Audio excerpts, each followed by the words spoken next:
아, 이 교과 이름이 정보보호 개론입니다. 근데 정보보호 개론에 대해서 강의하는 교과목은 아닙니다. 그래서 이름이 조금 혼란스러울 수 있는데 이 과목에서는 암호 기술을 초점을 둬서 설명드려요. 정보보호 기술 중에서도 한 부분인데 그 중에서 이제 암호 기술에 초점을 둔 그런 교과다 이렇게 생각해 주시면 좋겠습니다. 그래서 제가 전공한 것도 암호 기술이고 그래서 암호 기술 위주로 한 학기 동안 암호 기술을 여러분들한테 이제 소개하는 학부 수준에서 이런 암호 기술이 있구나. 요즘 기술은 어디까지 발전해 있구나. 이런 것들을 여러분들이 이해하고 혹시 뭐 이 중에 또 정보보호를 전문적으로 어떤 그 길로 가시려고 하는 분들도 계시겠죠. 그런 분들한테는 상당히 중요한 교과가 될 수가 있고요. 또 정보보호를 우리가 전공을 하거나 그쪽 분야에 일을 하지 않더라도 일반적으로 여러분들 어쨌든 컴퓨터 분야에서 일을 할 때에는 정보보호 관련된 지식을, 기본적인 지식은 가지고 있어야 되겠죠. 컴퓨터 공학을 전공한 입장에서. 그래서 그런 정보보호 지식 중에 암호 기술 관련된 지식을 한 학기 동안 학습하는 그런 교과가 되겠습니다. 그래서 정보보호 개론 하면은 뭐 여러분들이 정보보호 하면은 이쪽에 뭐 해킹이니 뭐 이런 쪽에 더 관심이 많을 수도 있고 거기에 대한 어떤 내용을 학습하지 않을까 해서 오신 분들도 계실 텐데 그런 분들은 뭐 예, 다시 나가셔도 되고 어쨌든 이 과목은 요쪽 이런 여러분들이 익숙한 정보보호 했을 때 더 익숙한 그런 해킹이니 백신이니 뭐 이런 쪽 내용보다는 요 아래쪽에 있는 용어들과 관련된 그런 기술들을 학습하는 그런 수업이 되겠습니다. 그래서 어, 뭐 HTTPS, WPA2 뭐 이런 것들은 여러분들이 일상적으로 늘 쓰는 기술들인 거죠. 어디서 인터넷 인터넷 연결하면 카페 같은 데 가서 연결하면은 보통 WPA2 써서 연결합니다. 그걸 연결한다고 뭐 어떤 특별한 보안이 있는 건 아닌데 그래도 이제 사용하지 않았으면 연결을 안 했으면 API 연결을 못하게 하게끔 막아주는 효과는 있는 거죠. 그래서 그런 것들 인증서, 전자서명, 뭐 여러분들이 또 궁금해하고 관심 있을 수 있는 비트코인이나 블록체인 쪽 얘기들도 다 암호 기술에 속한 내용들입니다. 그래서 후반부에 가면은 또 블록체인 위주로 많은 설명을 드릴 예정입니다. 그래서 이 수업은 이런 쪽에 더 관심, 이런 쪽에 있는 기술들을 우리가 배우고 학습하는 그런 교과다. 이렇게 이해해 주시면 되겠습니다. 그리고 우리가 정보보호 기술뿐만 아니라 어떤 기술을 이해할 때 그 기술이 적용이 되는 컴퓨팅 환경, 뭐, 또 그 기술이 처음 나왔을 때의 상황, 컴퓨팅 환경이나 뭐 그런 것들을 우리가 이해해야, 이런 기술들이 그때 왜 필요했었고, 지금은 그 기술이 어떻게 발전을 해야 되고, 아니면 이 기술이 이제 더 이상 의미가 없어졌는지 그런 것들을 이해하기 위해서는 이제 현재의 어떤 기술적인 상태, 또 그 기술이 처음 나왔을 때의 컴퓨팅 환경 이런 것들을 여러분들이 이제 조금 이해하실 필요가 있습니다. 그래서 되게 또 옛날 얘기 같은 음, 그 내용이지만 지금은 이제 고 왜 그러지?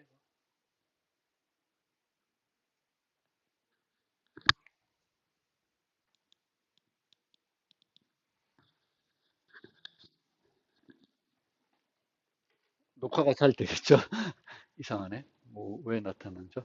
자, 그래서 어쨌든 이제 이 기술적인 걸 이해를 해야 되겠고 요즘은 이제 더욱 이제 뭐 많은 어떤 우리가 관심을 가지는 것이 이제 인공지능 기술이 되겠죠.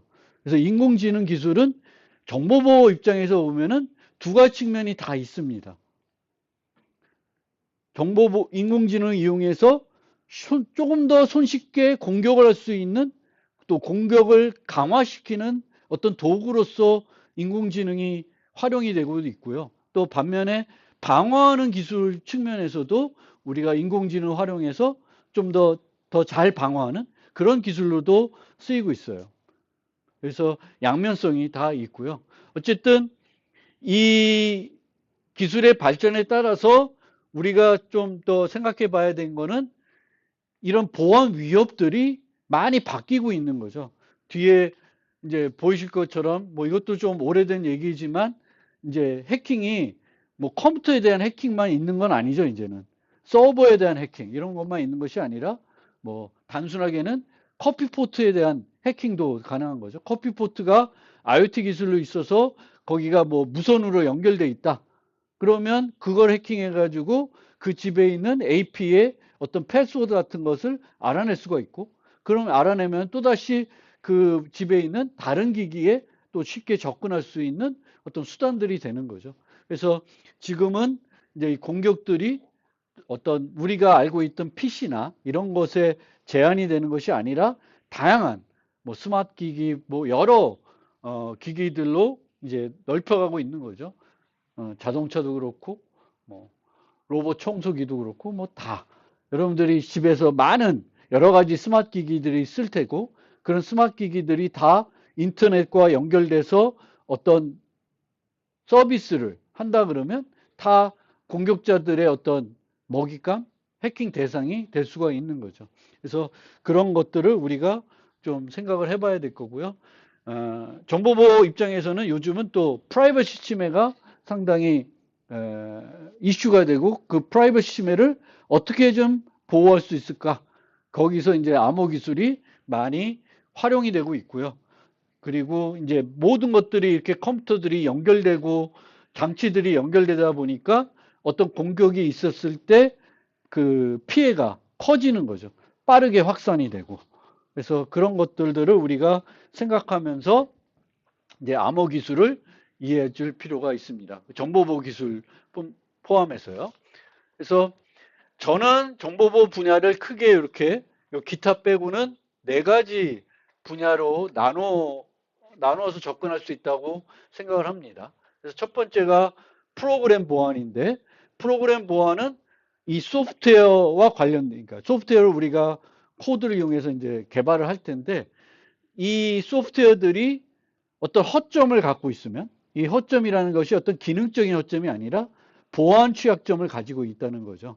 그래서 소프트웨어를 우리가 쓰는데 그 소프트웨어를 쓰기 때문에 발생될 수 있는 어떤 보안 위협들이 있는 거죠. 그래서 그런 보안 위협들이 없게끔 우리가 개발할 때 잘 개발을 해야 되겠죠. 그것이 방어 프로그래밍, 뭐 스퀘어 프로그래밍 이런 용어로 하는 거죠. 그래서 우리가 예전에는 단순하게 기능을 완성하는 것만 하면 됐어요. 우리가 제공해야 될 서비스에 어떤 기능이 있을 테고 그 기능을 잘 제공만 하면 되는데 이제는 그 기능만 잘 제공하면 되는 것이 아니라 보안 위협도 없어야 되는 거죠. 걔를 씀으로써 어떤 취약점이 생기면 안 되는 거죠. 다른 취약점들이. 그래서 프로그램 보안은 그런 소프트웨어에 허점이 없도록 또는 허점이 있는지 살펴보는 그런 기술들이 이제 프로그램 보안이 되겠고 대표적인 프로그램 보안 관련된 소프트웨어가 백신 같은 것들이 되겠죠. 그 다음에 이제 시스템 보안. 시스템 보안은 실제 어떤 장치나 컴퓨터 시스템에 공격자가 침입을 한 거죠. 침입을 했을 때 얘를 방어하는 그런 것들이 이제 시스템 보안이 되겠습니다. 그래서 시스템 보안을 공부하기 위해서는 어떻게 그 침입자들이 이런 장치에 침입할 수 있을까? 이 장치에는 어떤 허점들이 있나? 이런 것들을 발견하고 보완하는 것들이 이제 시스템 보안이 되겠습니다. 그래서 침입을 탐지하거나 침입을 아예 못하게 예방하는 그런 기술들을 이제 공부하고 학습하는 게 이제 시스템 보안이 되겠고 결국은 우리가 시스템 보안은 우리가 집에 침입하듯이 뭐 창문 뚫고 들어와서 하는 그런 공격들이 아니죠. 그래서 네트워크로 연결해서 뭔가 그 네트워크 통신 메시지를 통해서 이제 시스템에 침입하는 거기 때문에 네트워크 보안은 이 네트워크로 통신으로 흘러다니는 그 패켓을 잘 분석해서 어떤 공격이 있다 없다 뭐 이런 것들을 방어하는 것이 이제 네트워크 보안이 되겠습니다. 그 네트워크 보안 중에 우리가 일반적으로 이제 서비스를 사용할 때 통신 메시지를 주고받아서 서비스를 다 하는 거죠. 뭐 웹도 그렇고 우리가 쓰는 뭐 배민 뭐 여러 가지 모든 우리 서비스들이 다 서버와 어떤 통신을 해서 우리가 필요한 서비스를 받게 되는데 그 서비스들을 받을 때 어떤 취약점들이 없게끔 거기에 어떤 보호 기술을 또 넣는 거죠. 그런 것들이 이제 통신 프로토콜을 보호하는 형태가 되겠고 우리가 이제 기본적으로 원래 웹은 HTTP 프로토콜을 쓰는 거죠. 근데 이 HTTP 대신에 HTTPS를 쓰게 되면은 그 교환되는 메시지들이 암호화돼서 교환되는 거죠. 웹 브라우저하고 서버만 볼 수 있고 제3자들은 통신으로 전달되는 메시지를 보더라도 내용을 못 보게 하는 거죠. 그게 이제 통신 프로토콜 보호하는 방법들이 되겠습니다. 뭐 단순하게 그렇게 그 교환되는 메시지를 암호화해서 다른 사람도 못 보게 하는 게 필요하겠지만 그 밖에도 여러 가지 필요한 그것들이 있을 것이고 그것들을 우리가 제공하기 위해서 사용하는 많은 기술들이 이제 암호 기술이 되겠습니다. 그리고 그 다음에 이제 응용 보안. 응용 보안은 그 응용의 보안 요구사항을 충족하기 위해서 사용하는 기술이 되겠죠. 비트코인은 이제 암호화폐라고 하는데 그럼 암호화폐가 가져야 되는 어떤 특성들이 있잖아요. 그럼 그 특성을 우리가 보장을 해줘야 되겠죠. 그럼 그 보장할 때 단순하게 보장할 수가 없고 그 보장하기 위해서 쓰는 많은 기술이 암호 기술이 되는 겁니다. 뭐 우리가 전자선거를 만든다. 그럼 전자선거는 일반 선거와 똑같이 1인 1표를 해야 되겠죠. 그럼 저 사람이 한 번만 투표할 수 있게 제한을 해야 되는데 그때도 그것이 그 확실히 보장되게끔 1인 1표만 하게끔 하기 위해서 이제 사용하는 기술이 바로 이제 암호 기술이 되겠습니다. 그래서 많은 이런 보안 분야가 있는데 이번 학기에 우리가 주로 초점을 맞추는 거는 요 빨간색으로 되어 있는 부분이 되겠습니다. 그래서 통신 프로토콜을 보호할 때 사용되는 암호 기술들, 어떤 암호 기술들이 사용이 되냐, 그리고 응용의 보안 요구사항들을 충족하기 위해서 우리가 여러 가지 암호 기술 쓰는데 어떤 암호 기술들을 사용하고 있느냐, 이런 것들을 여러분들이 이번 학기 통해서 알게 되겠고 이제 배우게 될 것입니다. 그 외에도 뭐 컴퓨터 포렌식이라나 뭐 여러 가지 다른 분야들도 있고요. 뭐 컴퓨터 포렌식은 이제 그 요즘 수사에서는 그 저게 기본이죠. 수사할 때 핸드폰이나 또 그 사람이 썼던 전자기기를 포렌식 해가지고 거기서부터 증거를 확보하는 것이 중요한 수단이 되는 거죠. 그래서 포렌식도 보안 분야에서 많이 되겠고 또 여러분들 선배들 중에는 저런 이제 정보보호 업체에 취직했다가 경찰로 이직한 그 선배들도 있어요. 그럼 그분들은 가서 사이버 수사대 같은 데 가서 저 컴퓨터 포렌식 기술들을 써서 아마 그 수사에 그 배웠던 정보보호 기술 이런 것들을 사용해 가지고 수사에 참여를 하겠죠. 그래서 여러분들도 뭐 그쪽으로도 또 진출할 수도 있죠. 경찰된 여러분 선배들도 좀 제법은 아니지만 한두 명 있습니다. 제가 잘 아는 선배들도 있고요. 그리고 이제 정보보호 서비스, 정보보호를 하기 위해서 우리가 기본적으로 제공해야 되는 서비스의 그 3대 정보보호 서비스 하면은 비밀성, 무결성, 가용성을 보통 얘기하고요. 요거를 하나 더 확대해서 4대 하면은 인증까지 포함이 됩니다.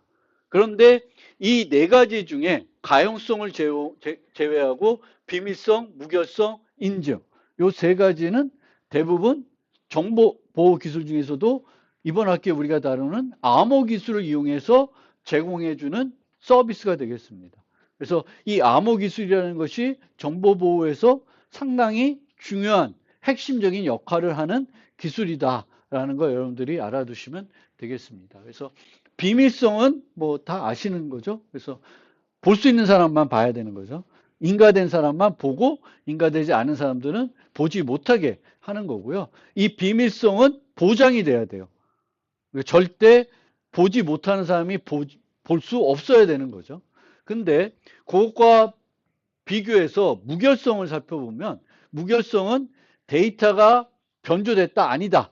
요거를 말하는 거예요. 데이터를 못 바꾸게 하는 거예요. 내가 1,000원을 이체하고 싶어요. 그럼 1,000원이 이체가 돼야 되는데 10,000원이 이체가 되면은 무결성이 깨진 거죠. 그러면 이 무결성이라는 건 지나가는 메시지가 수정이 되지 않아야 되는 거예요. 100이 1000으로 바뀌면 안 되는 거예요.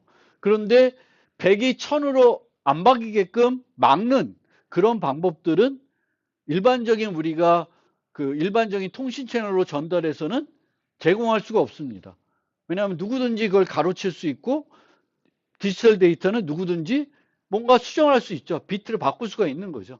그래서 무결성은 우리가 보장해 주는 게 아니라 발견만 할 수 있으면 돼요.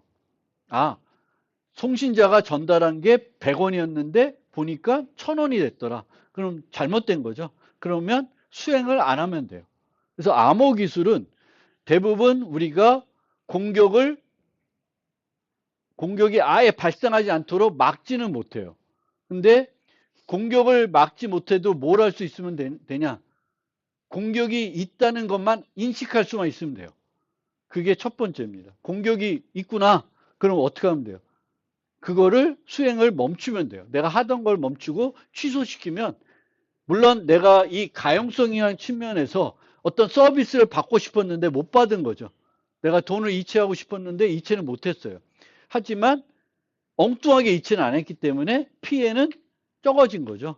그래서 암호 기술들은 특히 이제 이 디지털 세계에서는 원천적으로 막기는 힘들어요.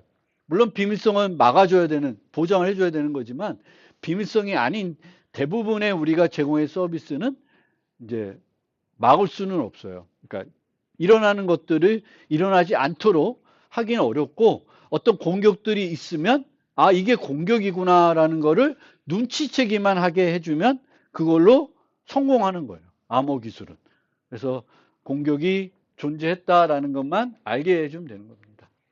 가용성은 우리가 서비스를 받고 싶을 때 늘 받을 수 있게 해주는 거죠. 그래서 이 가용성은 암호 기술 쓴다고 해서 제공이 되는 게 아니라 뭐 쉽게는 백업 서버를 하나 더 둔다든지 얘한테 막 공격이 들어오면 얘가 대신 서비스 해준다든지 우회를 해준다든지 뭐 이렇게 해주면 되는 것이 암호 기술과는 또 별개의 기술이 되는 거겠습니다. 그리고 여러분들이 또 많이 쓰는 것이 이제 인증이 되겠죠. 그래서 사용자를 인증, 또 뭐 참여자를 인증. 그래서 인증을 해서 이 인증이라는 게 주장된 것을 검증하는 거예요. 내가 김상진이다. 그럼 네 김상진이 맞냐? 이걸 확인하는 거고요. 단순하게 신원만 확인하는 게 아니라 여러 가지 확인할 수도 있죠. 성인이 맞냐?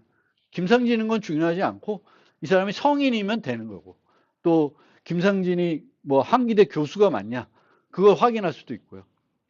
여러 가지 확인하는 것들을 다 우리가 인증이라 그러고 주로 요 세 가지가 이제 그 암호 기술 써서 제공하는 기술이다. 이렇게 되겠습니다. 그래서 이번 학기에 우리가 초점을 두는 것은 암호 기술에 초점에 두는 거고 저 암호 기술을 조금 더 구체적으로 정의해 보면 디지털 정보에 직접 적용하는 수학적 이론의 바탕을 두고 있는 알고리즘과 이를 응용한 프로토콜을 우리가 암호 기술이라 그래요. 가장 대표적인 암호 기술이 메시지를 암호하고 복호하는 기술이 되겠습니다. 그래서 메시지를 암호한다는 거는 그것을 보지 못하도록 하는 거죠. 필요한 사람만, 인가된 사람만 볼 수 있도록 암호화하는 그것이고요. 그 암호화된 거는 이제 복호를 하면 이제 볼 수가 있게 되는 거죠. 그래서 요즘은 다 이제 이 암호화 복호화를 키를 이용하게 되겠죠. 키가 있으면 암호할 수가 있고 또 그것을 복호할 수 있는 키가 있으면 복호할 수 있고 키가 없으면 복호화를 못하는 거죠. 알고리즘들은 다 공개가 되어 있습니다. 그래서 요즘은 다 오픈 디자인. 그래서 그 암호 기술들은 다 누구든지 알 수 있게 되어 있습니다. 하지만 그것을 쓰더라도 그 쓸 때 어떤 사용된 키를 모르면 그거를 이제 못하게 막을 수가 있는 거죠. 그래서 여러분들이 이번 학기에 이제 기본 도구로 사용되는 이런 암호 알고리즘들, 암호화 복구화, 또 해시 함수, 전자 서명, 뭐 맥, 뭐 이런 여러 가지 기본적인 암호 알고리즘들이 있습니다.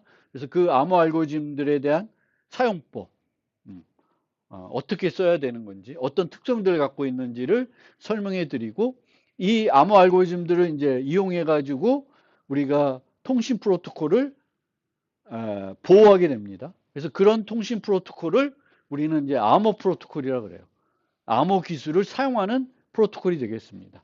그래서 일반적인 통신 프로토콜과 이런 암호 프로토콜의 차이점은 뭐냐면 공격자의 존재를 가정합니다. 우리가 통신 프로토콜 만들 때는 공격자가 존재한다는 가정하지 않고 정직한 두 사용자가 이렇게 어떤 규약에 따라서 진행하면은 이 목적을 달성할 수 있을 거다라고 해서 만들게 됩니다.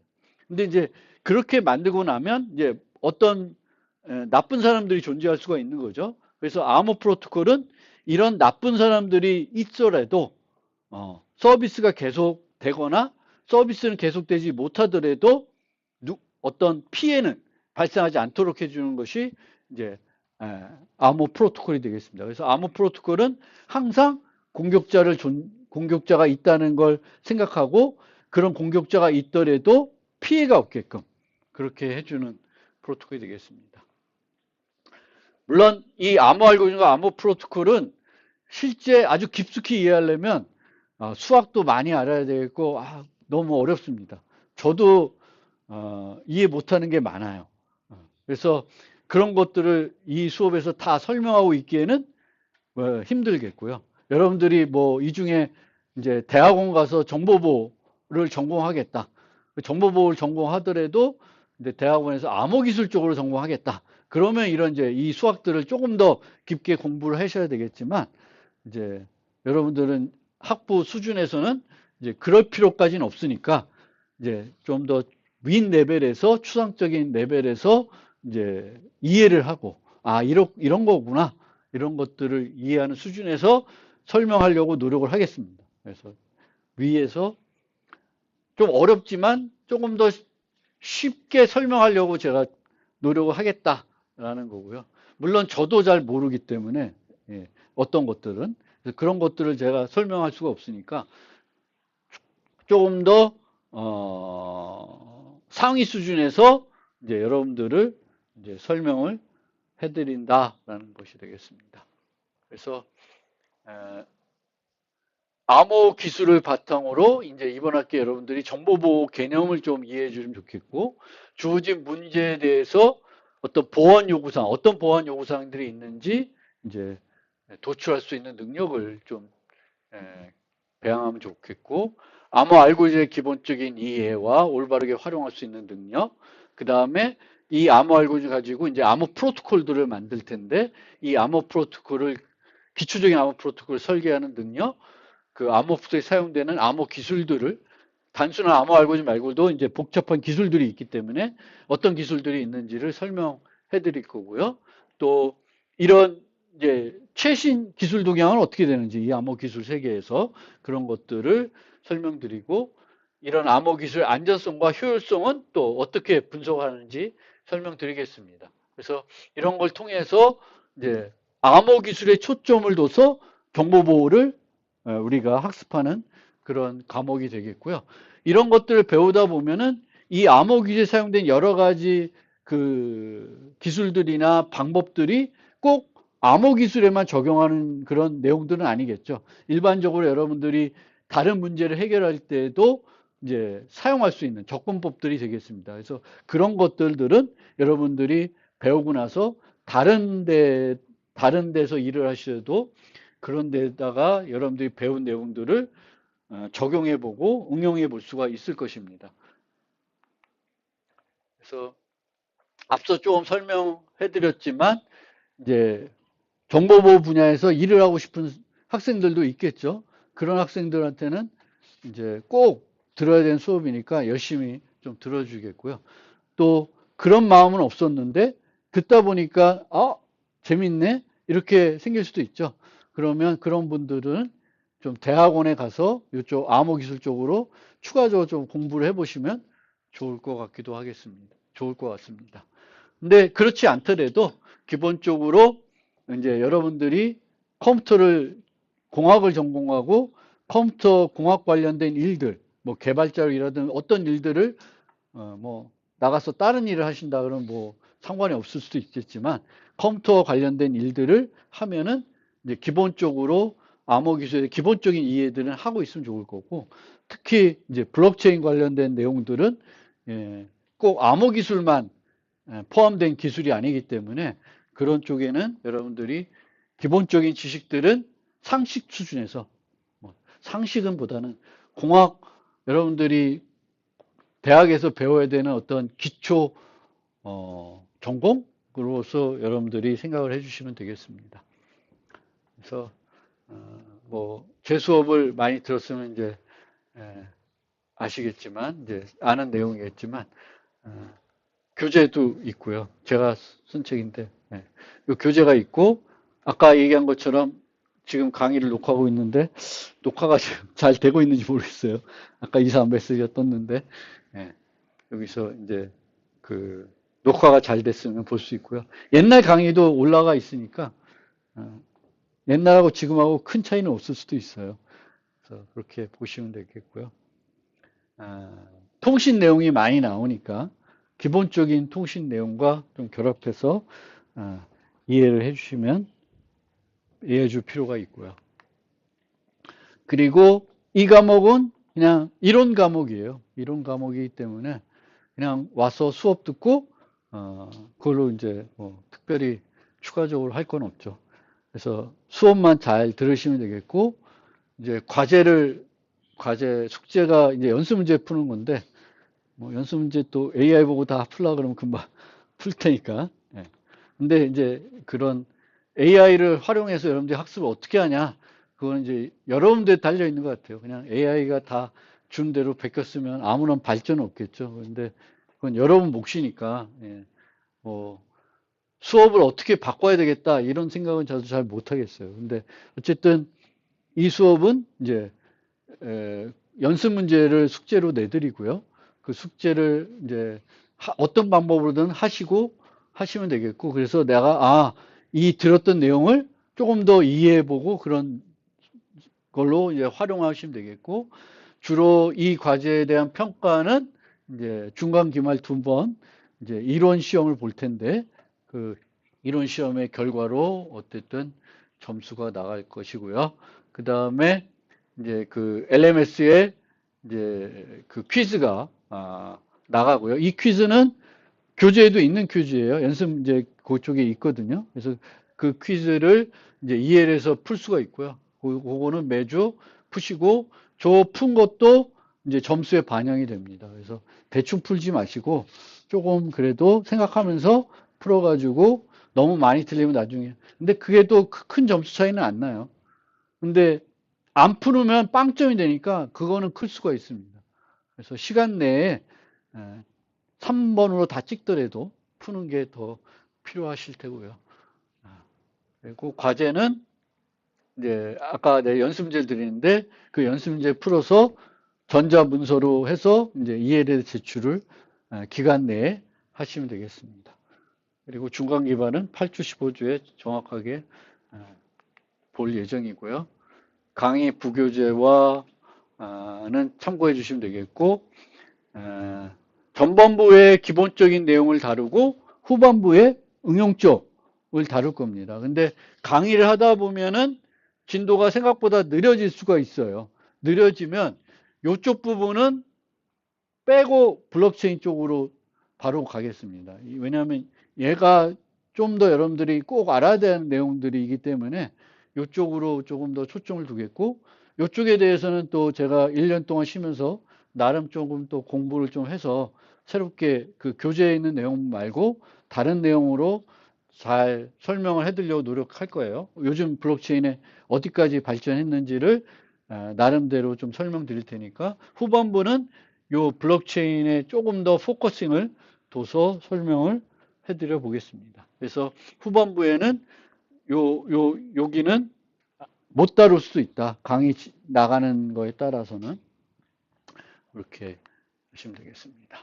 그래서 다 이제 설명이 끝났는데 마무리하는 차원에서 암호 기술을 조금 간단하게 소개하기 위해서 요거를 소개하고 마무리해 보겠습니다. 그래서 동전 던지기를 원격에 있는 두 사용자가 한다. 일반적으로는 잘 안 되겠죠. 상대방이 던졌는데 너 던져 내가 맞힐게. 그럼 내가 안면 그러면 제가 안면 맞아. 이렇게 안 할 수가 있잖아요. 보지 못하니까. 물론 줌 켜놓고 볼 수는 있겠지만 그게 아니다. 우리가 서로 상대방을 볼 수 없으면 그게 못하는 거죠. 왜냐하면 항상 우리가 상대방이 하는 행위를 볼 수가 없다 그러면 신뢰를 못하는 거고, 신뢰를 못하는 두 사용자가 뭔가 메시지를 주고받아서 신뢰하지 않았는데도 원하는 결과를 얻어내야 되는 게 필요한데, 그걸 얻어내기 위해서는 일반적인 방법을 써서는 안 된다. 암호 기술 같은 것을 써야 된다라는 거예요. 그래서 동전 던지기를 원격에 있는 사용자들 둘이서 이제 하려고 그러는데, 이제 뭐만 있으면 되냐면은 요런 함수, 요런 특성을 만족하는 함수만 있으면 우리가 원격인 두 사용자 간에 동전 던지기를 할 수가 있습니다. 그럼 얘는 어떤 거냐? 어떤 x가 주어지면 이 x를 함수가 있어요. 그래서 이 x에 대해서 어떤 결과값을 만들어줘요. 그런데 이 결과값을 보면은 어떤 x를 이용해서 계산했는지 모르는 거예요. 그래서 일방향성이라고 그러죠. 일방향성. 그래서 내가 입력을 x를 가지고 있으면 누구든지 그 함수는 공개되어 있으니까 함수에 넣어서 x를 구해낼 수가 있어요. 그러면 누구든지 구해낼 수가 있으니까 내가 fxx 값을 봤어요. x는 뭔지 몰라요. 그럼 x를 알라 그러면 어떻게 해야 되겠어요? x를 알라 그러면 나도 f 함수는 갖고 있는 거예요. 근데 뭐가 없어? x를 뭘 썼는지 모르는 거죠. 그럼 내가 어떻게 해봐야 돼요? 가능한 모든 값을 가지고 해보면 되죠. 해보다 보면 x가 나오겠지. 근데 그게 안 되려면 어떻게 돼야 되겠어요? 내가 x가 1에서 10까지 사이 중에 하나 쓸게. 그럼 어떻게 돼? 금방 알 수 있죠. 10번만 해보면 어떤 값을 썼는지 알 수가 있잖아. 그러면 요 경우에는 이런 값을 쓰려고 그러면 이 x의 범위는 어떻게 해야 돼요? 상당히 범위가 커야 되죠. 모든 걸 다 해보기에는 이 주어진 시간 내에 가능하지 않아야 돼요. 그래서 이렇게 되는 이런 일반성 특성을 갖고 있어야 되겠고요. 그 다음에는 이 함수니까 입력은 이만큼 큰데 출력은 요만해요. 그러면 어떻게 되겠어요? 서로 다른 두 개의 값이 똑같은 것으로 매핑될 수가 있죠. 입력은 1에서 20이야. 출력은 1에서 10이야. 그럼 한 두 개 정도는 같은 걸로 매핑될 수밖에 없겠죠. 근데 입력이 엄청 커요. 출력은 뭐 160비트예요. 그러면 매핑이 되겠죠. 그래서 그렇게 됐을 때 x와 y가 서로 다르지만 요 fx와 fy가 같아. 그러면 충돌이 발생했다 그래요. 근데 이 함수는 뭐냐면은 이 충돌되는 걸 발견하기가 어려워야 돼요. 충돌되는 걸 발견하기가 어렵습니다. 이것도 당연히 이 입력으로 사용된 x와 이 x의 범위가 상당히 커야 돼요. 크지 않으면 다 해보다 보면은 충돌나는 걸 찾을 수가 있겠죠. 근데 그걸 못 찾는다는 그런 특성이 있어요. 그래서 이런 두 가지 특성을 가지고 있으면 동전 던지기를 어떻게 하냐? 앨리스는 매우 큰 정수 x를 선택합니다. 이 매우 큰 정수를 왜 작은 정수 선택하면 안 되는 이유, 1에서 10까지 선택하면 안 되는 이유는 알겠죠. 1에서 10까지는 다 해보면 되니까. 그래서 매우 큰 거를 하는 거예요. 매우 큰 정수. 상상할 수 없는 매우 큰 정수 x 선택해서 fx를 계산해서 줘요. 그러면 밥은 이 수실한 애는 fx를 받았지만 어떤 x를 이용해서 계산했는지는 알 수가 없죠. 여러 가지 해볼 수 있는데 그 해볼 시간에 다 지나가겠죠. 답을 안 주니까. 그래서 이 밥은 그냥 추측을 해야 돼. 얘가 쓴 x가 짝수일까 홀수일까? 둘 중 하나겠죠. 둘 중 하나면 맞출 확률은 얼마야? 50%. 동전던지에서 안면 뒷면 50%. 그러니까 짝수인지 홀수인지 얘기를 해요. 그럼 앨리스는 뭘로 답, 그 다음에 주면 돼요? x를 주면 돼요. 그러면 얘가 해보고, 아, 내가 원래 처음에 받았던 fx가 맞구나. 그러면 자기가 맞았는지 틀렸는지 알 수 있습니다. 근데 여기서 밥이 부정을 못하는 거, 밥이 항상 승리할 수 없는 이유는 뭐 때문에 승리 못해? fx로부터 x를 계산할 수 없기 때문에 승리 못하는 거죠. fx로부터 x를 늘 빠르게 계산할 수 있다. 그럼 이건 의미가 없죠. 항상 짝수인지 홀수인지 알 수 있으니까. 그런데 이제 밥은 그것 때문인데 앨리스는 왜 못하냐? 앨리스는 항상 이길 수가 없냐? 앨리스는 뭘 할 수 있으면 항상 이길 수 있냐면은 여기 안 나와있지만 요렇게 된 x는 짝수, y는 홀수인 요런 애만 찾으면 돼요. 요런 애 찾으면은 원래 자기가 x를 이용해서 얘가 달랠 때 짝수였으면 y를 주면 되겠고 홀수인 y를 주면 되겠고 걔가 뭐 짝수라고 얘가 짝수 홀수면 짝수라 했으면 얘 주면 되고 홀수라고 했으면 얘 주면 늘 이기겠죠. 근데 이 충돌을 찾기가 어렵기 때문에 안 된다는 거예요. 그래서 이런 함수만 만들면 우리가 원격에서 서로 신뢰하지 않는 사용자들끼리 동전 던지기를 할 수가 있습니다. 이게 바로 이제 암호 기술. 그러니까 암호 기술이라는 건 이처럼 서로 상대방, 원격에 있어서 서로가 뭘 하는지 직접적으로 확인을 못하는 그런 상황에서 메시지만 교환해가지고 내가 원하는 목적을 달성하는 거예요. 서로 속이지 못하고. 그게 바로 암호 기술입니다. 그래서 요 fx가 해시 함수예요. 해시 함수가 이런 특성을 갖고 있는 암호 기술 쓰는 해시 함수가 바로 이런 특성을 가지고 있는 것이 되겠습니다.